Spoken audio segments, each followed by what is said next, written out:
be all about restoring the American dream. Well, for most Americans, it's turning out to be a nightmare. Inflation, brought on by the Biden administration's misguided policies, has Americans trying to figure out how to afford everyday necessities. One thing that they are not buying is the Biden administration latest catchwords, Bidenomics. Over the 4th of July break, I held meetings in 24 of Iowa's 99 counties. There's a very common theme there. That common theme was that families and businesses are struggling with the economic impact of inflation.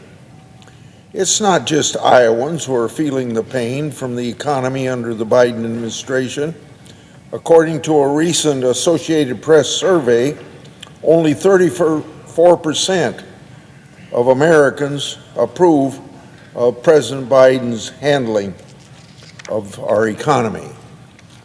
President Biden's message to these Americans is, don't believe your bank accounts. Well, Madam President, that message doesn't resonate. Iowa families are hit with ballooning bills and higher prices at every corner. For 2 years, Iowans have been stretched thin because of decades-high inflation stoked by Democrats' reckless $2 trillion spending spree, a spending spree that would not have happened if they had listened to their own Democrat economists, particularly the outstanding Harvard economist and former Secretary of Treasury in the Clinton administration and economic advisors to other Democratic presidents. Their own Larry Summers told them before this president took over that the economy was already turning around. Don't spend any more money or you will have inflation. So what do we see?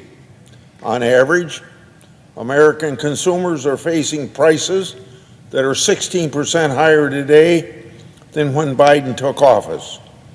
While prices have climbed, wages have failed to keep up.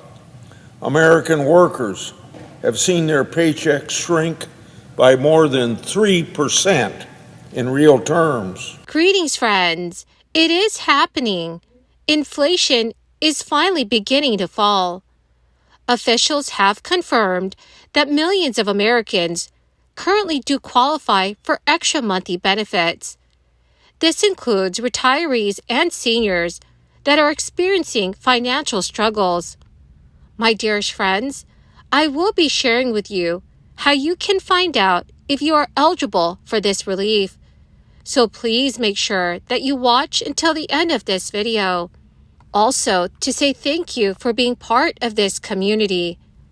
This coming Friday, I will be announcing several winners for the Walmart gift card giveaway.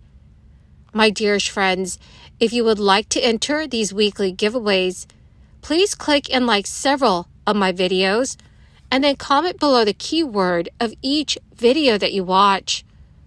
The more videos that you comment on, dear friends, the greater your chances of winning these giveaways.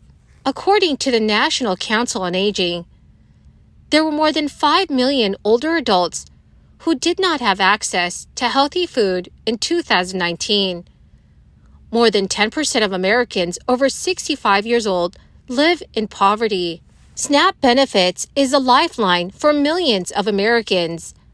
Benefits are transferred to electronic benefit transfer cards. The average SNAP benefit for a one-person senior household is $104 per month. One study found that expanded SNAP benefits, which was enacted over the crisis, kept more than 4 million Americans above the poverty line in the last quarter of 2021 alone. Childhood poverty fell by 14% during the same time period. But the Center on Budget and Policy Priorities says that every household that is enrolled in SNAP benefits is receiving at least $95 a month less. since the emergency allotment boost has come to an end.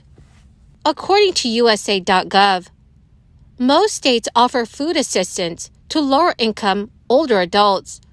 You can search online for programs that are near you using the USDA search tool. There is also the Senior Farmers Market Nutrition Program, which provides low-income seniors access to locally grown produce, honey, and herbs through local farmers, farmers markets, and roadside stands.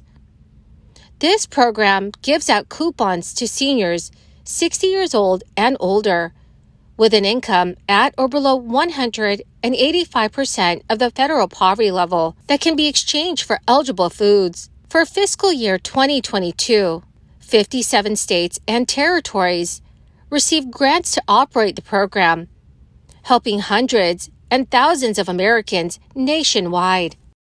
The Commodity Supplemental Food Program also provides a monthly package of healthy groceries, which are fruit, vegetables, juice, milk, cheese, grains, and protein, to low-income seniors. Participants must be at least 60 years old, with an income at or below 130% of the federal poverty level.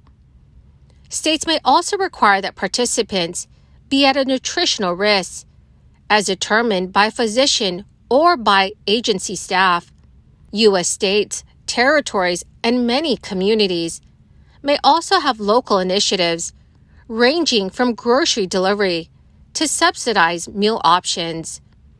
There are also senior food pantries that have special hours for seniors to shop for free groceries. The Federal Reserve's battle against inflation reached a milestone last week, with a report showing that consumer prices rose 3% annually in June.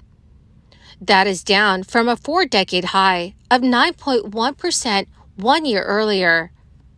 Perhaps more critically, a core inflation measure that excludes volatile food and energy items finally eased significantly to 4.8%. Although that is still higher than the central bank's 2% target rate, the news raises a pointed question.